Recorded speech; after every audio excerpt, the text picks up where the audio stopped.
Sí, buenos días a todos y bienvenidos un día más al próximo de los vídeos de la serie que hemos dado en llamar Dios habla en la historia, claves para entender los sucesos actuales. Bueno, como veis, ya estamos en la recta final. Pues nos queda ya poquísimo para llegar a nuestros días. Y bueno, pues ayer nos quedamos en ese año 2000 que estuvimos viendo pues todo el tema de Juan Pablo II, de cómo era la fecha programada por el cielo para que se desencadenaran ya los acontecimientos de ese final de los tiempos y, y cómo pues ese ofrecimiento que había dado Juan Pablo II con su vida hasta el año 2005 en el que murió, pues realmente fueron determinantes para que la fecha no fuese esa, ¿no? La del inicio de todo. Ya estuvimos viendo cómo esto no es algo extraño, ¿no? Sino que realmente, aunque el Señor siempre desde la Biblia, ¿no? Pues nos tiene acostumbrados a sus fechas y a sus días, a sus momentos, a sus fechas y a sus años, pues luego siempre está la libertad humana que él misteriosamente y desde mi punto de vista maravillosamente pues se deja de alguna manera como vencer, ¿no? Por lo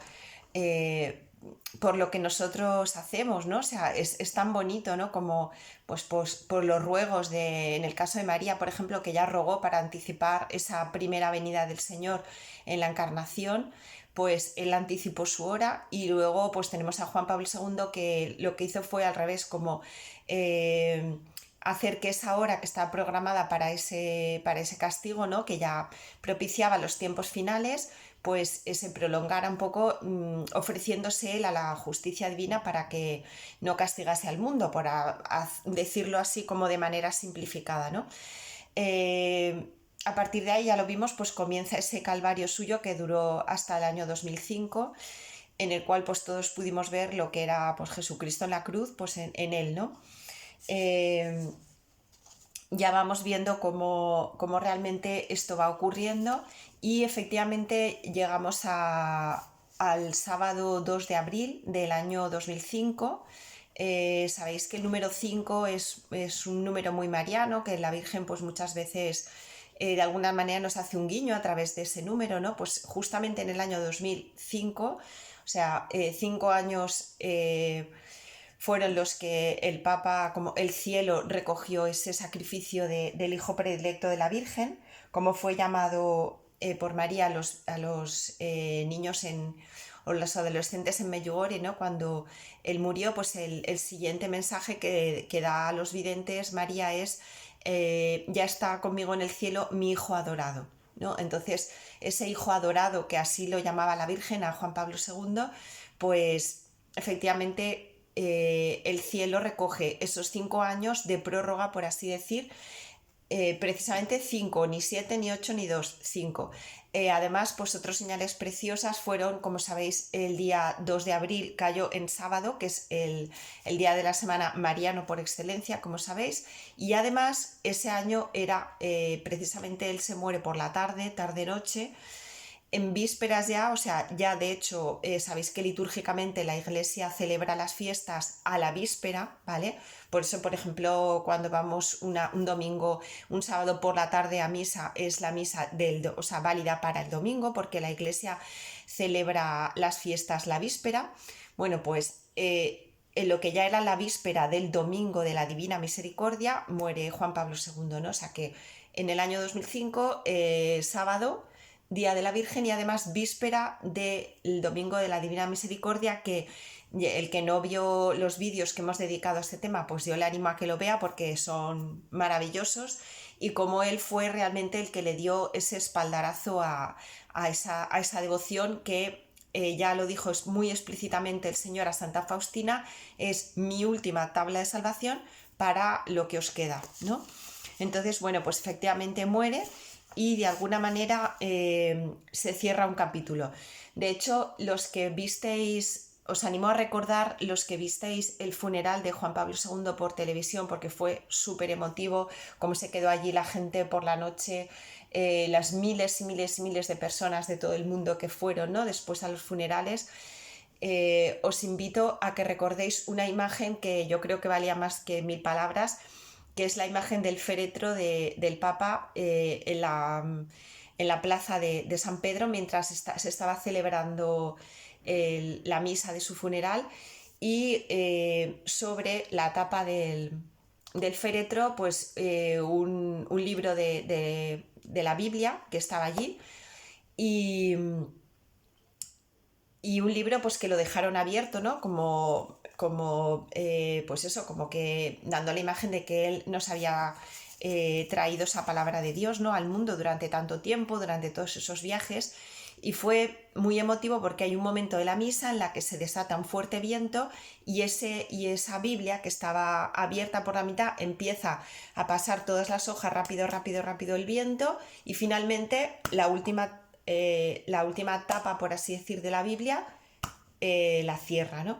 Entonces, con una imagen como que el cielo nos hacía entender de una manera simbólica pero muy gráfica que realmente él era el punto final.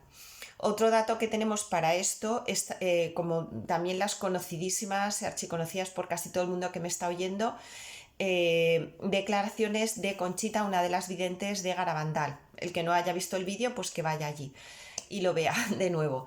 Pues allí, en una conversación que tiene Conchita con su madre, muy muy conocida por todo el mundo, que ella escucha en un momento dado, están las dos en la cocina charlando, madre e hija, y entonces escuchan unas campanas de la iglesia tocando a muerto, ¿no?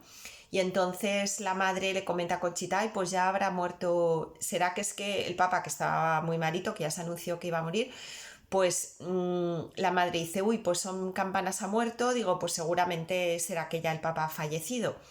Y entonces ya Conchita le habla específicamente del número de papas que quedaban, ¿no? Y entonces su madre se extraña y le hace repetir de nuevo la profecía, ¿no? Y entonces ella le dice que hay un número de papas que faltaban, y que bueno, pues esos papas, que si no recuerdo mal, creo que ella le nombra desde Juan 23, me parece que era el que moriría en ese año, me imagino, sí, pues entonces ya pues ella le da una serie de papas haciéndole ver que realmente Juan Pablo II sería el último de los papas, dijésemos, para que ya llegase el final de los tiempos, porque Conchita habla de que la Virgen le habla de uno de los papas que ella no lo contaba porque, bueno, no, ella simplemente dice, y a este no lo cuento, ¿no? Entonces, este no lo cuento, pues al correr del tiempo, porque su pontificado será muy corto. Entonces, al correr del tiempo, pues efectivamente se vio como esa profecía era real, porque Juan Pablo I, como todos sabéis, pues estuvo de pontífice nada más que 33 días. Con lo cual, incluso en esa profecía de los papas de Conchita, pues efectivamente Juan Pablo II sería el último, y bueno, pues otras profecías también del número de papas, que hay varias en la iglesia sobre el número de los papas que iba a haber hasta el final de los tiempos, efectivamente dan como que ese pontificado de Juan Pablo II sería como el último, ¿no? Entonces, efectivamente, es porque estaba previsto que así fuera, ¿no? Ya hemos visto que prorrogarlo un poquito pues fue por ese ofrecimiento, ¿vale? En ese momento, como todos sabéis, pues lógicamente se tiene que hacer pues un nuevo cónclave para elegir al nuevo papa, y entonces ahí ya se empieza a ver un poco pues las disensiones interiores que había en la iglesia. Esto, como sabéis, ocurre el 2005. Recordad las fechas que yo fui dando desde el año 2000 hasta el año 2020, como cada año, el que no lo haya visto en el vídeo anterior, que lo repase porque es impresionante, cada año, pero así, literal, cada año, o cada 2 años en algún caso como mucho, de los que han pasado de lo que es el siglo XXI, desde el 2000 hasta el 2020, no hay año que no haya ocurrido algo excepcional, ¿vale? Pues eso, léase atentados en París, atentados en Madrid, atentados en Nueva York, guerras, etcétera, etcétera, etcétera, ¿vale? Concretamente en el 2001 ya vimos que está la guerra de Afganistán, que fue tremenda y que sabéis que al final pues con la intervención de Estados Unidos aún fue peor. Luego en el año 2003 ya lo nombré en su día, pero lo quiero volver a nombrar, lo quiero volver a sacar a colación. Es cuando se inaugura una congregación religiosa llamada el Arca de María, que está fundada por un sacerdote brasileño que tiene una rama masculina y femenina. Lo dije cuando estuve hablando de la consagración a la Virgen, pero lo quiero volver a decir ahora porque tiene todo el sentido del mundo de que esta congregación religiosa que sola y exclusivamente se dedica a difundir por el mundo lo que es la consagración a la Virgen, porque la Virgen dice que es urgente que en los últimos tiempos todo el mundo esté consagrado, porque el hecho de estar consagrado a su Inmaculado Corazón es como si se subiese a ese arca que nos va a preservar de lo que va a ocurrir. Entonces, qué casualidad que es justo en el año 2003 cuando se funda esa congregación, que solamente se dedican a eso, con una urgencia tremenda, como diciendo, mira, esto antes en el pasado podía ser una cosa más o menos devocional, más o menos que la gente el que quería lo hacía y el que no, pero es que a día de hoy, o sea, es un tema que hay que hacer sí o sí si queremos estar dentro de ese arca que es María, que nos va a preservar de todo lo que va a venir. En el año 2004 os recuerdo que tiene lugar el atentado de Atocha, que además provocó un cambio de gobierno, o sea, estaba todo pensado y muy bien pensado. Ya os digo, es que durante todo el siglo XXI vamos a año por atentado, es impresionante. Y además en zonas en las que normalmente no eran zonas de pues, acciones terroristas de este calibre, ¿no? Pues llámese Estados Unidos con Torres Gemelas o llámase Europa pues con el atentado del metro de Londres, en Francia, en Madrid, etcétera. Vale, luego ya tenemos el 2005, que es lo que acabamos de comentar, de Juan Pablo II. Casualmente también muere Sor Lucía ese año, ¿vale? Digo, siempre estos vídeos digo la palabra casualmente para que me entendáis, ¿no? Que el cielo no hace nada casual. Y entonces que efectivamente la Virgen le había dicho a Sor Lucía en Pontevedra que ella se quedaría en el mundo. Bueno, primero le dice en Fátima con sus primitos, ¿no? Cuando ella le pregunta, ¿irán al cielo Jacinta? ¿Irá al cielo Francisco? Sí, me los llevaré enseguida y tal y cual, y yo iré. Sí, pero tú te tienes que quedar primero en el mundo para ayudarme a difundir la devoción a mi corazón inmaculado, ¿vale? Eso ya se lo dice en Fátima, pero luego más adelante, siendo ella ya adulta, en otras apariciones que ya tiene, que como sabéis se prolongan, ya hemos hablado de eso también, pues le dice específicamente, hija mía, tú te quedarás en el mundo hasta el final de los tiempos. Con lo cual, o sea, ya está claro que ese 2005 es el final de los tiempos, por todo esto que estamos comentando y hablando. ¿Vale? También en el 2005 tiene lugar más atentados, que es precisamente el atentado del metro de Londres, que antes hablábamos. Bueno, aquí ya, al morir Juan Pablo II, una serie de facciones que ya se venían dando desde hace bastante tiempo en la Iglesia y que Juan Pablo II pudo manejar esa barca de la Iglesia que estaba a punto de naufragar porque estaba con tormentas a un lado, tormentas en otro, y Juan Pablo II, pues lo que pasa con los santos, ¿no? O sea, el cielo le dio una vocación tremendamente difícil porque tenía que estar navegando en las aguas de esos dos grandes cabezas del dragón, que así explica María en la referencia que hace sobre el Apocalipsis al Padre Gobi en el libro azul, que ya tantas veces hemos nombrado. Ella identifica esa bestia del Apocalipsis con dos cabezas, pues precisamente con el marxismo y con el comunismo y con la masonería. Y además con la masonería hace la diferenciación entre la masonería en general y la masonería eclesiástica, que ya pues la masonería que ella dice que es esa pantera negra que aparece en el Apocalipsis, y esa bestia que tiene unos cuernos, como un cordero con cuernos, pues ella, la Virgen, explica que eso que aparece en el Apocalipsis se refiere a la masonería eclesiástica. O sea que ya desde los años 70 y luego hasta que muere, ¿verdad? Mucho tiempo después, al padre Gobi le va dando estas explicaciones, María, de esos enemigos que tenía la Iglesia. Juan Pablo II ya había tenido que estar dentro de la Iglesia, pues con todo, intentando llevar ese timón de la Iglesia de una barca que estaba casi que iba a naufragar. Os recuerdo, por ejemplo, momentos en los cuales él viajó a Latinoamérica en plena teología de la liberación, léase marxismo, marxismo dentro de la Iglesia, y cómo tuvo que pasar a veces unas situaciones complicadísimas de estar en un sitio y a lo mejor gente que pertenecían pues a esta rama, ¿no? del marxismo eclesiástico, pues abucheándole. En algún momento alguno de los líderes de esa teología de la liberación que se le pone de rodillas para que todo el mundo, todos los periodistas le hagan la foto, ¿no? A él delante de Juan Pablo II y tal. Y Juan Pablo II no se corta ni un pelo, le hace así como diciendo: te conozco y sé por dónde vas y estás fuera, o sea, estás fuera de la ortodoxia de la Iglesia. Entonces, esa foto, por ejemplo, que dio la vuelta al mundo, entonces el pobre tuvo que sufrir muchísimo. Primeramente por esa, que esto ya lo llevamos tiempo diciendo, pues que como el marxismo se había infiltrado dentro de la Iglesia, en su caso le tocó vivirlo, el tema de la teología de la liberación, muy en vivo. Y luego, por otro lado, tenemos el tema de la masonería, que también estaba infiltrada en la Iglesia y que Juan Pablo II lógicamente conocía en parte porque lógicamente pues todo esto, sabéis que la táctica de la masonería pues es muchísimo más, es muy diferente y siempre está como en la sombra, ¿no?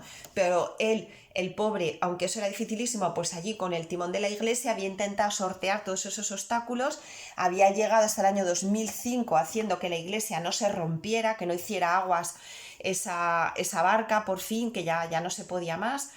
Y bueno, pues eso lo hacen los santos. Pero claro, cuando él muere, pues ya lógicamente ese equilibrio tan dificilísimo de fuerzas tan encontradas, ¿vale? Tenemos pues eso, una parte de la Iglesia protagonizada por la Iglesia alemana, también muy buena parte de la Iglesia estadounidense, que quieren un poco pues eso, un neomodernismo otra vez, de que la Iglesia vaya muchísimo más allá de lo que iba, y entonces pues eso, ya lo sabéis, que Juan Pablo II para ellos era un papa como muy conservador y que ya estaba muy anclado en tal, y que a ver si la Iglesia ya se renovaba porque Juan Pablo II era muy conservador. Luego, por otro lado, estaba el tema de la teología de la liberación en Latinoamérica y en otros países pues más desfavorecidos económicamente, que también decían que es que era demasiado conservador.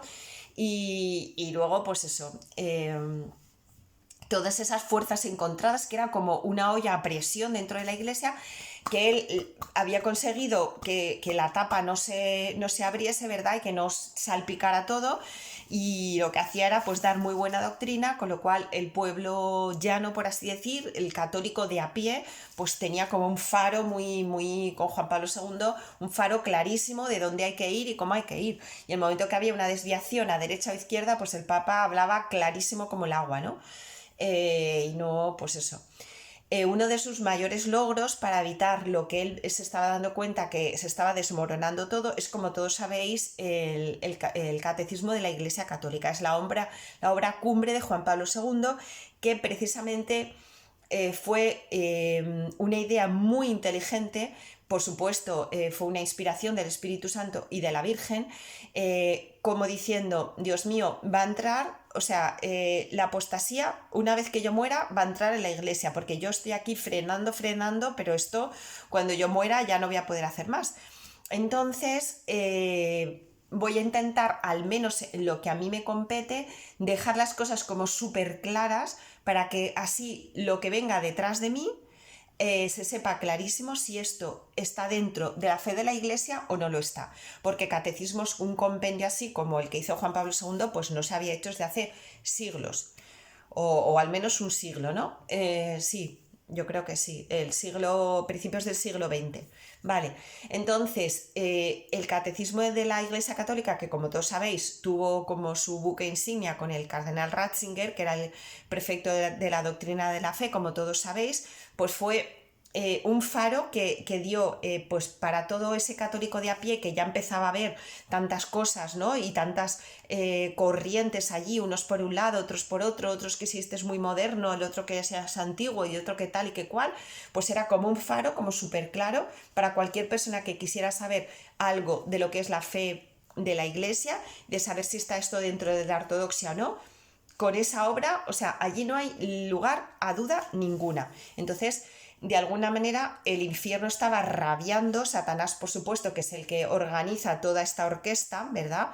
Eh, Aunque ellos no lo sepan, pero toda esta orquesta, lógicamente el director de orquesta es Satanás, y ahí están pues tocando la trompeta, el marxismo y los otros, y la masonería, pero bueno, el director de orquesta siempre es Satanás, ¿no? Aunque ellos, como os digo, no lo sepan directamente. Los masones sí lo saben, los que están en los últimos grados, pero bueno, los otros piensan que es que son políticos y punto. Vale, pero bueno, a pesar de esto, pues lógicamente pues Satanás y las fuerzas del mal están rabiando porque, dijésemos, sus planes ya pues del pistoletazo último, no Juan Pablo II pues los había detenido. Pero ¿qué pasa? Que al morir toda esa olla express se destapa y entonces ahí ya se ve en lo que fue la elección de Benedicto XVI, que ya en teoría ya se tenían que haber acabado los papas, pero bueno, él es elegido, como todos sabéis, en el año 2005, lógicamente, después de Juan Pablo II, pues ya se ve todo lo que había allí y que el pobre Juan Pablo II había intentado estar ahí, ¿no? Entonces, bueno, os voy a leer algo, algo que, bueno, pues sentaros bien, escucharlo bien, no perdáis palabras, si tenéis que darle otra vez al vídeo se lo dais, porque lo que voy a leer es fundamental para entender, o sea, si toda la serie de vídeos que estamos haciendo es fundamental para entender los sucesos actuales, desde luego a partir de ahora, o sea, no podéis perder detalle, porque esto es como una serie que al final ya está el desenlace y se sabe quién es el que hace las cosas. Bueno, pues esta serie de vídeos es muy parecido, ¿no? O sea, a medida que nos vamos acercando a la fecha actual, o sea, ahora no hay que perder ni coma ni punto. Bueno, pues os voy a leer algo que es brutal. Dice así. Estas son palabras textuales de la Virgen al Padre Gobi que están recogidas. Vuelvo a decir a ver quién es el Padre Gobi, porque a lo mejor alguien dirá, bueno, pues esto es un padre que, bueno, pues un cura que escribe un libro diciendo que la Virgen le habla, pero tú vete a saber si esa Virgen le habla, le deja de hablar, o este cura quién es. Vale, pues vuelvo a recordar por el que no vieron el vídeo de lo del Padre Gobi.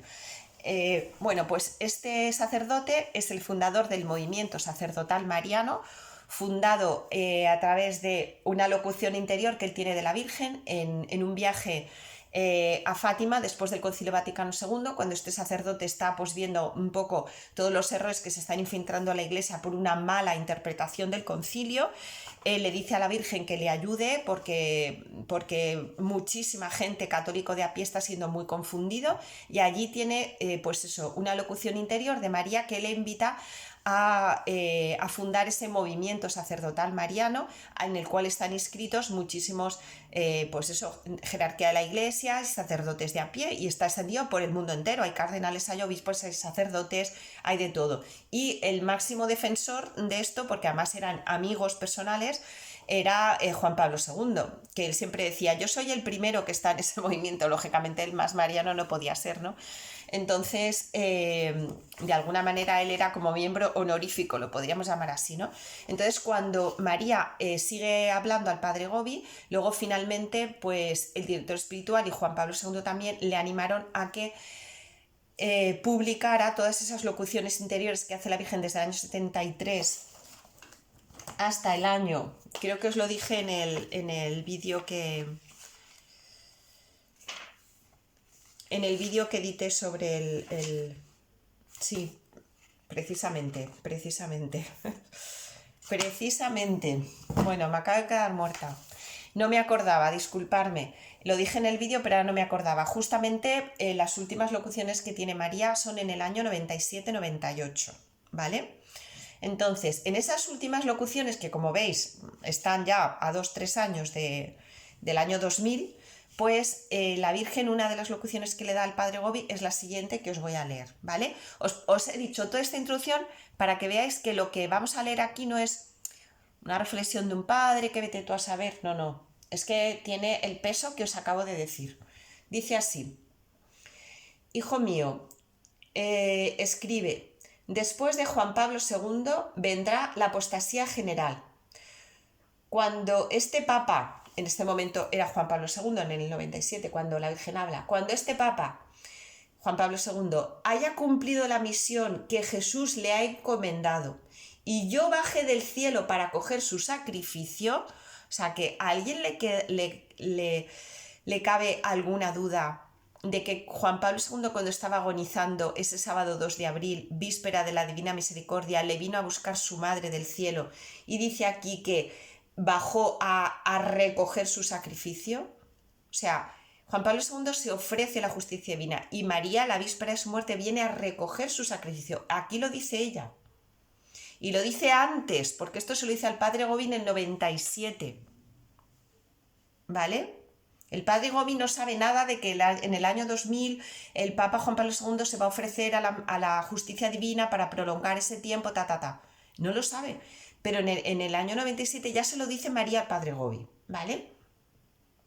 Y dice que yo bajaré del cielo, la Virgen no da fechas. Pero claro, se lo anuncia en el 97 como diciendo queda poco.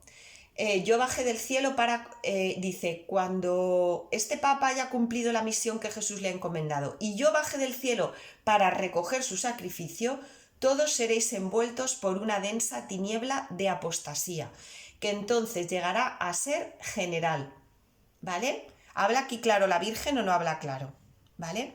O sea, cuando este papa haya cumplido la misión que Jesús le ha encomendado, que es la de ofrecerse como él se ofreció, y ella venga a recoger su sacrificio, es decir, en la víspera de su muerte, en el año 2005, todos, y cuando dice todos es que somos todos, seréis envueltos por una densa tiniebla de apostasía que llegará a ser general. Si alguien no sabe lo que significa la apostasía, es la pérdida de la fe, ¿vale? Entendido no solamente como una pérdida de la fe en el sentido de que una persona deja de creer o se vuelve atea, que también, sino en el sentido también de puede ser que la persona siga creyendo en Dios, no declarándose atea, pero sí que hay verdades de la fe que no defiende, verdades fundamentales que no defiende. Entonces, aquí ya dice la Virgen clarito como el agua que después de Juan Pablo II iba a venir la apostasía general. Vale. Apostasía que el pobre Papa Benedicto XVI se va a tener, va a tener que estar de espectador hasta que renuncia, pues viendo el horror que había allí, ¿no? Y continúa, atención que continúa. Esta apostasía, dice, esta apostasía, hijo mío, será debido sobre todo a la infiltración masónica dentro de la Iglesia, que ya os ha sido predicha por mí en Fátima, cuando os anuncié que Satanás se introduciría hasta el vértice de la Iglesia. Esto está en esa parte que ayer hablamos, que es la que no nos ha sido dicha, ¿vale? Pero si visteis el vídeo justamente anterior a este de ayer, pues veríais lo que digo ahí del tercer secreto de Fátima, y que si lo visteis y os quedasteis con la idea, entenderéis por qué la Virgen dice esto en este momento, ¿vale? Dice, esta apostasía será debido a la infiltración masónica dentro de la Iglesia, que ya os ha sido predicha por mí en Fátima, cuando se anuncié que Satanás se introduciría hasta el vértice de la Iglesia. Si el objetivo de la masonería es el de conducir a las almas a la perdición, llevándoles al culto de falsas divinidades, el fin de la masonería eclesiástica, hijo mío, en cambio, es la de destruir a Cristo y a su Iglesia, construyendo un nuevo ídolo, es decir, un falso Cristo y una falsa Iglesia. ¿Habéis escuchado lo que ha dicho aquí la Virgen en el 97? Brutal. Vuelvo a repetir, ella está haciendo una diferencia entre cuál es el objetivo de la masonería en general y cuál es el objetivo de la masonería eclesiástica, ¿vale? Porque ya un poquito antes, en un párrafo anterior, le había explicado, no, en un párrafo anterior no, disculpar, bastantes años antes le había dicho esa simbología que yo os acabo de explicar antes, de la pantera, de lo del cordero con los dos cuernos, etcétera, ¿vale? Ya le había explicado esto y por tanto el padre Gobi ya sabía que había en el Apocalipsis se distinguía a la masonería común y a la masonería eclesiástica. Y aquí la Virgen le explica que si bien el objetivo de la masonería es conducir a las almas a la perdición para que den culto a falsas divinidades, el fin de la masonería eclesiástica, dice la Virgen, en cambio, es el de destruir a Cristo y a su iglesia, construyendo un nuevo ídolo, es decir, un falso Cristo y una falsa iglesia. Entonces, lógicamente, al morir Juan Pablo II, todas esas fuerzas que estaban más o menos, para que nos entendamos, atadas, ¿vale? Con su cuerdecita atadas, pues gracias a, pues eso, a la santidad inmensa de Juan Pablo II, se desatan. Y empezamos a ver que ya en ese cónclave que se tiene que reunir para elegir al nuevo papa, ya hay allí tensiones y ya hay historias, ¿no? Básicamente, antes de pasar a algo más, me gustaría, para el que todavía tiene dudas sobre si había masonería, si existe la masonería eclesiástica o no, o cuáles son los fines de la masonería eclesiástica, o cuáles son en esa diferenciación que hace la Virgen entre los fines de la masonería en general y la eclesiástica en particular, me gustaría leeros algunos testimonios que son impresionantes. ¿Por qué?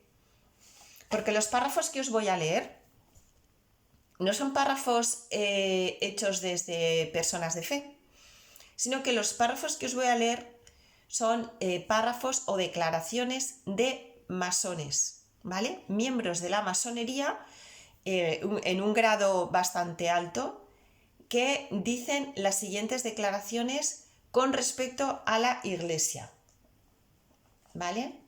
Entonces, aquí ya no hay vuelta de hoja, sí, aquí ya no hay, no, es que esto son unas teorías de estas conspiratoides, de estas y frikis y extraños y gente rara que le gusta ver cosas así, no sé qué, y ver cosas donde no hay, esto son cosas como de películas y cosas extrañas. Esto no tiene nada que ver con la realidad, la masonería no existe, esto son tonterías.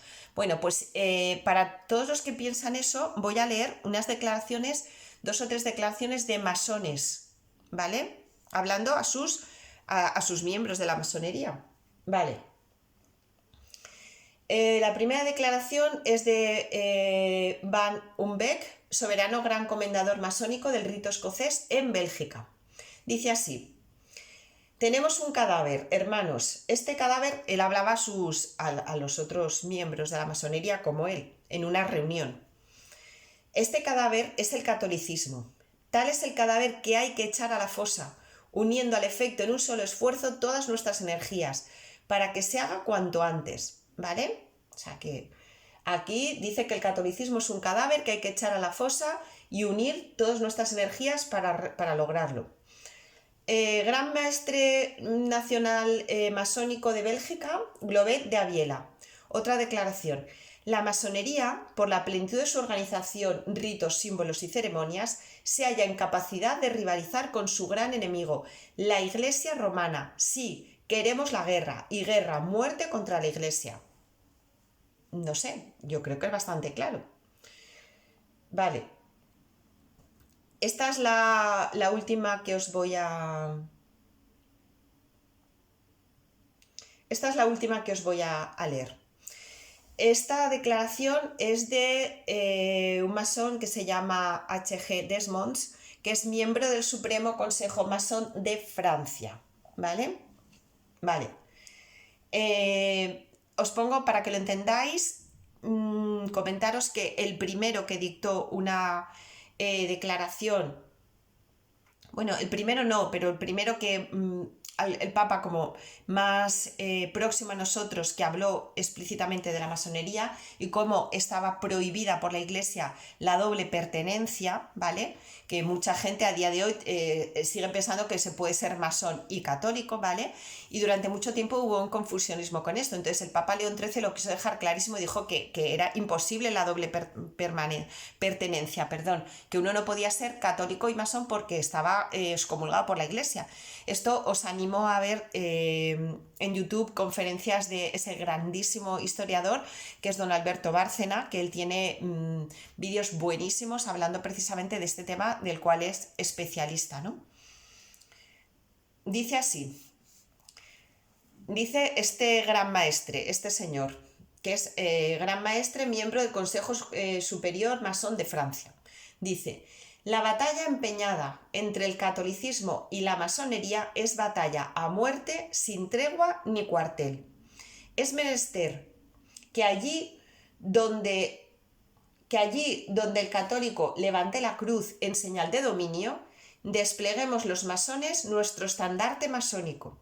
Los dos campos de batalla están perfectamente deslindados, el campo de Dios y el campo de Satanás.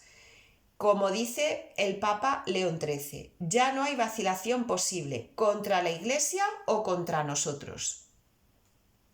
¿Vale? O sea, creo que queda claro, cristalino y no sé qué más deciros. Vale, entonces, toda esta masonería común y cierta masonería eclesiástica son las que en ese cónclave para elegir a Benedicto XVI pues están allí pues viendo a ver, diciendo qué hacemos, porque ahora ya, bueno, pues este Papa que nos tenía un poco como amordazados, ahora ya esta es nuestra oportunidad de oro para empezar a salir a la palestra y realmente hacer la iglesia que nosotros queremos, que no es una iglesia verdadera, sino como aquí dice la Virgen, como os he leído antes en ese párrafo que dice la Virgen al Padre Gobi, hacer un falso Cristo y una falsa iglesia. Es decir, acabar con la iglesia no tipo lo que decía Napoleón en su momento de voy a acabar con la iglesia, que os acordáis que os conté la anécdota de Napoleón, en plan como él quería hacer de llegar ahí con unos ejércitos, romper la ciudad del Vaticano, encerrar al Papa en una cárcel, acabar con todo, pues no sé, arrasar las iglesias, no dejar que haya culto, no en ese sentido, ¿vale? La masonería no quiere eso, la masonería es mucho más inteligente, lo que quiere es servirse de toda la estructura y toda la logística de la iglesia, por así decir, porque no es tonta y sabe que tiene pues eso, un alcance universal que le viene súper bien.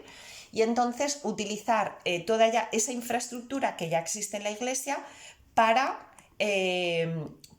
quitarle lo que es lo auténtico, lo verdadero, que es Jesús, ¿vale?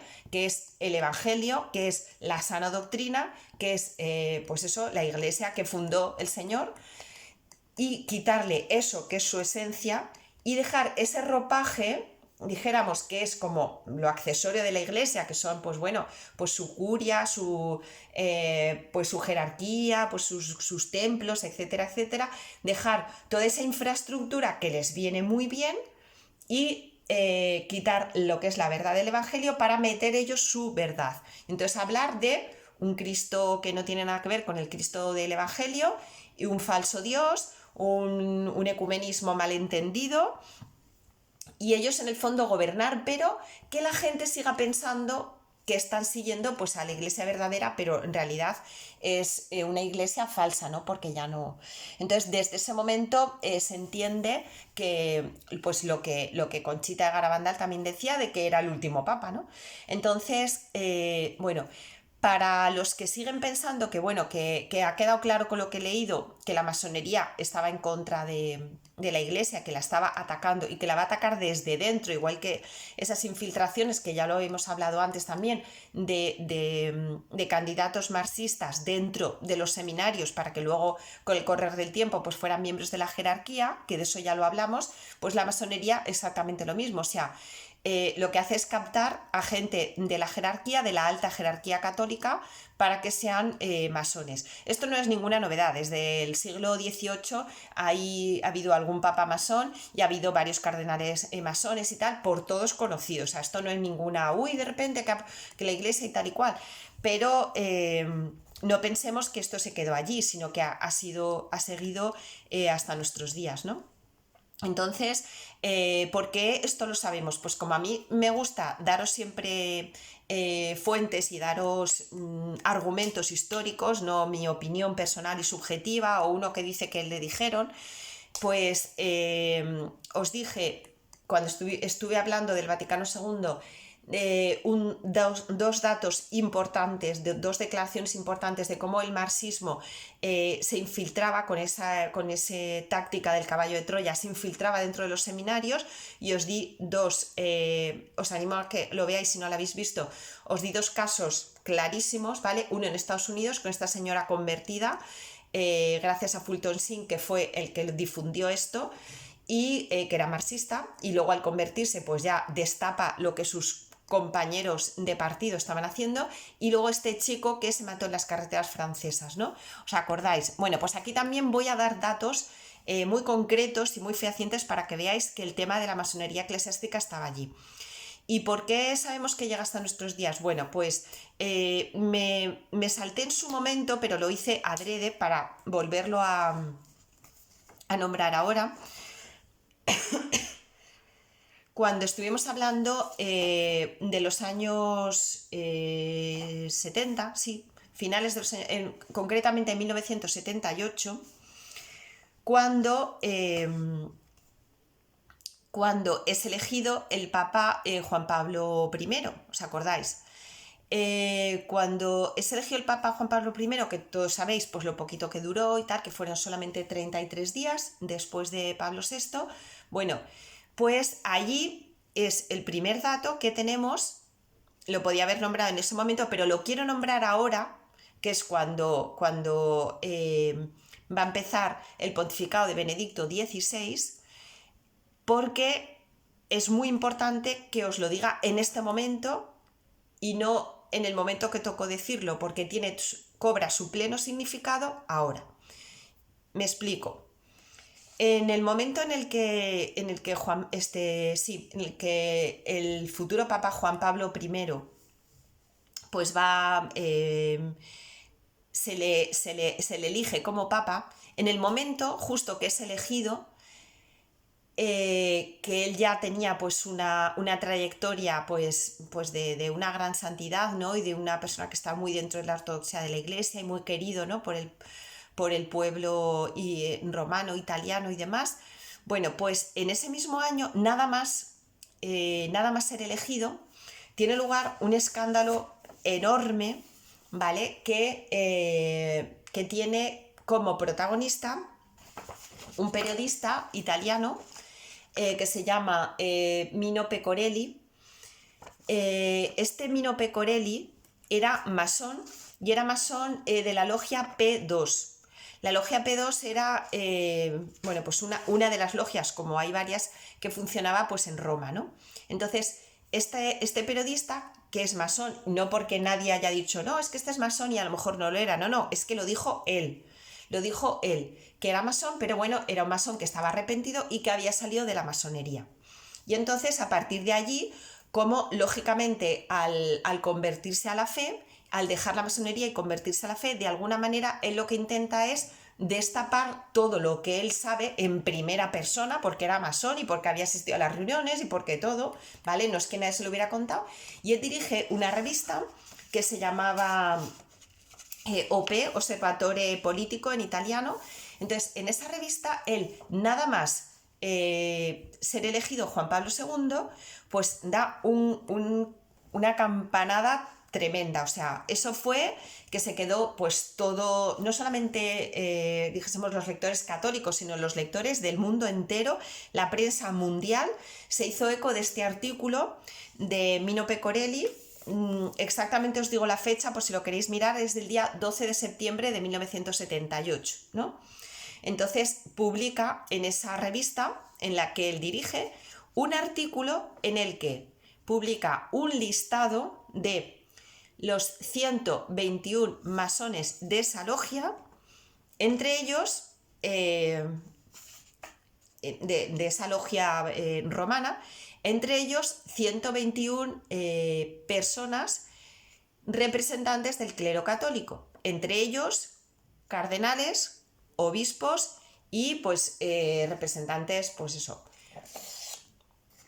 gente que está en una posición elevada, ¿vale? Pues un director de un seminario importante, en fin, gente así, porque lógicamente ya lo hablamos, en la masonería no recluta, bueno, puede reclutar allí a un párroco, pero no es lo suyo, o sea, lo suyo es irse a lo alto. Entonces publica este listado. En ese listado concretamente hay 4 cardenales que acababan de estar en el cónclave para elegir a Juan Pablo I, ¿vale? Entonces hay 4 cardenales, él lógicamente no lo pone con el nombre y apellido, pone como sus nombres en clave, porque no, ya sabéis que los masones no se conocen entre ellos más que por nombres en clave, pero claro, él tiene acceso a esas claves porque llegó a ser un grado muy elevado y lo da a conocer. Entonces, bueno, se produce un revuelo que ya os podéis imaginar. Bueno, aquello fue increíble. Y entonces Juan Pablo II, no, y acaba el artículo dice esta frase: como ven, refiriéndose a los lectores, ¿no? Bueno, pues como ven los lectores de nuestra publicación, el pobre Papa recién electo tiene una tarea ingente y casi imposible si lo que quiere es limpiar la Iglesia de todo esto. Bueno, ahí acaba, esa es la frase última que pone. Lógicamente, esto llega a oídos y a ojos, lógicamente, de Juan Pablo I, recién elegido. Juan Pablo I, ya siendo patriarca de Venecia, había tenido un encontronazo con algún cardenal dentro de la curia cuando él ve que hay irregularidades en el tema económico, en el tema de la banca vaticana, ¿vale? Y él tiene una conversación y él quiere mirar a ver qué pasa ahí, tirar del hilo, porque no le cuadran las cosas, porque ve que bueno, pues que hay unos fondos y tal que no van a lo que deberían ir y que, en fin, que hay irregularidades allí. Y entonces, bueno, él, como el santo que era, porque era un santo, este pobre papa que duró 33 días, pues lógicamente no entiende nada y él en un principio no quiere pensar que son los responsables de la banca vaticana en el Vaticano los que son responsables de esta mala praxis, ¿no? O sea, que están haciendo malversaciones de fondos y están haciendo cosas raras. Y lógicamente decía que esto es un tema demasiado grave como para hablarlo por teléfono y se persona allí. Desde Venecia va directamente y tiene una cita con el prefecto, el responsable de esa banca vaticana. Y bueno, pues después de muchos tiras y aflojas de esa conversación, al final pues acaba más o menos diciéndole, al principio con mucho circunloquio y con mucho tal, más o menos diciéndole, mire, esto es lo que hay y esto es lo que hay. Y como queriéndole decir que sí, que muy bien, que tiene usted razón, que aquí hay cosas que no son correctas, no son honestas, pero si usted quiere estar dentro de la Iglesia, pues esto hay que seguir con esto y hay que callarse la boca y continuar. Claro, esta conversación no tranquilizó para nada al que luego sería Juan Pablo I, sino que ya le hizo ver pues, que allá había algo extraño, ¿no? Y que ya había cosas que no le cuadraban y que ya dentro del seno de la Iglesia se estaban dando irregularidades importantes. Eso ya antes de ser elegido, pero ya cuando es elegido, recién elegido, lee ese listado y lee esa frase que pone este periodista y entonces él se queda impactado. Y entonces decide que esto no puede ocurrir y, bueno, toma una decisión que bueno, pues, en fin, es una decisión normal y bueno, es una decisión lógica, pero un tanto imprudente. ¿Y cuál es la decisión lógica? Pues decir a todo el colegio cardenalicio, etcétera, etcétera, y a toda la curia en general vaticana, que ha llegado a sus oídos esto y que lo siente mucho, pero que va a hacer una limpieza. Va a hacer una limpieza porque esto no se puede consentir y que, bueno, y que la masonería estaba prohibida por la iglesia hace mucho tiempo y que entonces, pues que van a empezar a hacer una limpieza, en una palabra. No, no dice todavía nombres porque, como es lógico, él en su prudencia quiere hacer una investigación. O sea, piensa que, bueno, que esto lo ha dicho así este señor y en ese tal, pero que él quiere corroborar que eso sea de verdad cierto antes de cesar en su cargo a estas personas, ¿no? Pero bueno, él ya tira la piedra, ya dice, bueno, esto es lo que voy a hacer, voy a investigar y tal y no sé qué. Lógicamente, aquellos que pertenecían a la masonería, entre ellos estos 4 cardenales, pues abren los ojos así y dicen, esto no, vamos, tenemos un poquito de margen de tiempo entre que lo estudian y lo dejan de estudiar, pero tenemos los días contados, porque en el momento que tiren del hilo, pues va a ver que efectivamente nosotros pertenecemos a esto y nos va a quitar de aquí, y ellos no querían que los quitara de ninguna manera, porque su objetivo final era llegar a dominar la iglesia, ¿vale? Esto es en el año 78, pero su objetivo final, ahora lo veremos ya en el 2005, sería dominar la iglesia. Entonces no quieren de ninguna manera, si ellos ya han llegado a donde han llegado, que otra vez les bajen hacia abajo, ¿no? Y lógicamente pues van a tomar cartas en el asunto. Para el que piense bueno, que todo esto son cosas como de ciencia ficción, bueno, pues casualmente al año siguiente, creo que menos de un año, menos, ni siquiera llegó al año, fue ya en 1979, no recuerdo la fecha exacta, pero creo que fue menos de un año después. Este periodista, Mino Pecorelli, empieza a recibir amenazas desde el momento de la publicación de la revista, empieza a recibir amenazas. Esto es muy típico de la masonería, de cállate o te matamos, o sea, eso sería como en forma breve lo que le dicen a este buen señor. Y bueno, y él sabía perfectamente con quién se las gastaba y él sabía perfectamente que se jugaba la cabeza. Lo sabía porque había sido masón durante muchísimos años y él sabía que esa acción que él había tomado de desvelar públicamente en una revista para que nadie no llamara al Papa por privado y contárselo, no, difundirlo para que todo el mundo lo sepa y que no haya dudas. Sabía que le iba a costar la vida, pero él tiene unas declaraciones antes de eso y dice, bueno, todo el mal que yo he hecho durante toda mi vida dentro de la masonería, ahora que me convertí al catolicismo, lo menos que puedo hacer es, aunque yo le tenga que ofrendar mi vida a Dios, es ser valiente y destapar esto. Y si me juego la vida, me juego de la vida, pero por lo menos compenso todo ese mal que durante tanto tiempo he hecho, ¿no? Entonces, efectivamente, empieza a recibir amenazas de muerte desde la publicación y qué casualidad, menos de un año después, ya en 1979, es asesinado. No es asesinado porque lo diga yo, lo digan un grupo de frikis y tal. Es asesinado porque lo dice la policía italiana, básicamente. O sea, es asesinado y entonces hay una investigación. Lógicamente, en esa investigación no se llegó a saber nunca el autor material, pero porque claro, ellos saben las cosas y cómo las hacen, y las hacen muy bien, pero evidentemente pues acabó con su vida, una vida muy joven todavía, pues no recuerdo qué años tendría, pero vamos, que no era un anciano este periodista, ni mucho menos. Y desde luego el asesinato era un asesinato, la forma del asesinato era muy extraña y recordaba un ritual. Esto dicho por la policía, no dicho por unos frikis que pensaban que tal, dicho por la policía, por la gente que se dedica a resolver los crímenes en ese momento, ¿vale? Ya ellos mismos dijeron, esto es muy extraño, nos suena como algo como de ritual, ¿vale? Y esto es lo típico, las muertes que se le da, que en la masonería se le da cuando el masón se va de la masonería, sobre todo cuando es de un alto rango, y se va y delata a los compañeros, pues ya saben ellos cuál es el ritual que sigue para matarlo. O sea, entonces, este dato de este asesinato pues ya te hace ver que esto no es ciencia ficción, sino que es verdad. Tan es verdad que 33 días, ni uno más ni uno menos. ¿Alguien se acuerda de cuál es la edad de Cristo, verdad? Vale, todo el mundo sabemos que vivió 33 años, ¿verdad? Cristo, vale, pues casualmente, 33 años después, Juan Pablo I tiene una reunión con un arzobispo ruso. El arzobispo ruso, lógicamente, no porque fue arzobispo ruso, sino todo hijo de vecino que leyó aquello se enteró. porque luego, pues lógicamente hubo muchísimas más publicaciones, televisiones y de todo que recogieron ese artículo y lo difundieron.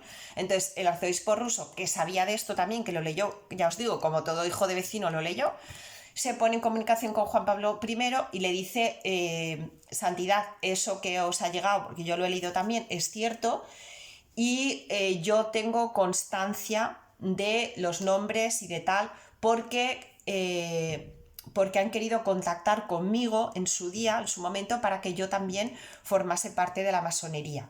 Entonces, yo sé quiénes son los que contactaron conmigo. O sea, que si usted tiene que hacer esta investigación que tiene prevista, yo lógicamente le voy a dar nombres en los cuales usted va a tener la seguridad del 100% de que sí, que efectivamente son masones, porque son los que me contactaron a mí para que yo lo fuera, ¿vale? Entonces, bueno, pues dice, pero bueno, esto no es momento de hablaros y tal. Yo creo que lo mejor es que tengamos una entrevista personal y en esa entrevista personal yo le dé a usted los nombres y tal para que usted pues sepa a lo que atenerse. Juan Pablo I, por supuestísimo, dice que le parece estupendo que viaje hasta el Vaticano y que tengan esa entrevista.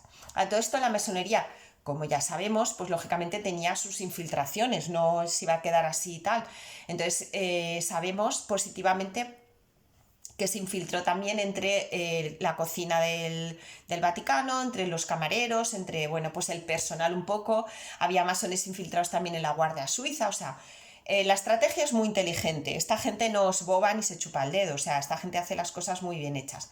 Entonces, en ese momento, pues viaja el arzobispo nadie sabe, porque no se cita, ¿cómo os diría? No se pone como una visita oficial del arzobispo de no sé qué, de Rusia, que va a ver al Papa, no se pone como una visita oficial, sino que esto, bueno, pues se mantiene como a nivel privado, no se difunde, no se dice, pero estando allí, bueno, pues empieza la conversación y tal, y nada más empezar, piden un café, están allí, pide el café, y entonces, efectivamente, cuando empieza la conversación, el arzobispo le da un sorbo al café y el arzobispo ruso muere en el acto. Entonces, lógicamente, Juan Pablo I, perdón, se da cuenta de lo que pasa y se da cuenta que todavía no le ha dado tiempo a decirle, no sabemos si le dio tiempo a decirle algo o no decirle algo. El caso es que en mitad de esa conversación tiene lugar este evento.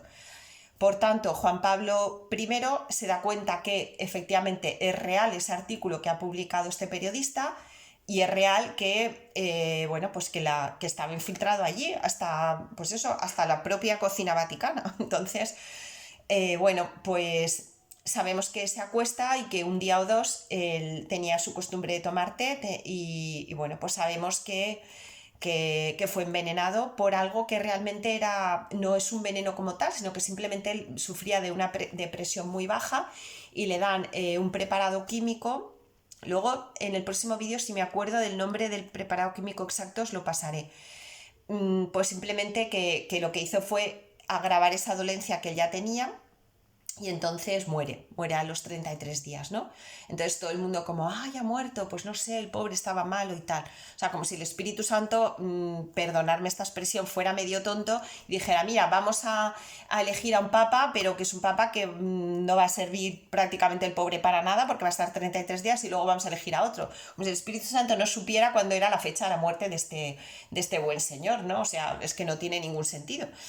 Entonces, bueno, pues todo esto os lo cuento que pasó, ya os digo, en los años finales de los 70, volvemos ahora a la fecha en la que estamos, para explicaros que en este momento, que ya es cuando el cónclave de Benedicto XVI, ¿vale? Todas estas fuerzas, lógicamente, vuelven a estar ahí porque seguían presentes, ¿vale?